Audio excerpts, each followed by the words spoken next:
গতকাল রাত 8:30 থেকে 9টার মধ্যে ফুলবাড়ির পোড়াঝাড় এলাকায় একটি বাস জলপাইগুড়ি থেকে শিলিগুড়ির দিকে আসছিল এবং সেই এলাকায় 3 জন বাস থেকে নামে ও বিহারের বাসে ওঠার জন্য অপেক্ষা করছিল।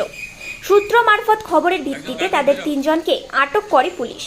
তাদের নাম বাপি সিং, ইসলামপুরের বাসিন্দা; মোহাম্মদ আক্তার, প্রধাননগর থানার অধীনে অন্তর্গত ঢাকনিকাটা অঞ্চলের বাসিন্দা; মোহাম্মদ অমিত বাল্মীকি ও প্রধাননগর ঢাকনিকাটার বাসিন্দা। তাদের আনুমানিক বয়স 25 বছরের ওপর। গ্রেপ্তারের সময় তাদের কাছ থেকে উদ্ধার করা হয় 2 ব্যাগ গাঁজা, যার ওজন 62 কেজি।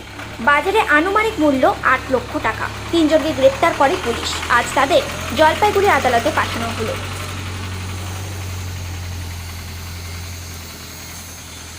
খেলা থেকে বিনোদন, রাজনীতি থেকে ভ্রমণ, সব রকমের খবর দেখতে চোখ রাখুন নিউজ প্রাইম টাইমসের ফেসবুক পেজ, ইনস্টাগ্রাম এবং ইউটিউব চ্যানেলে।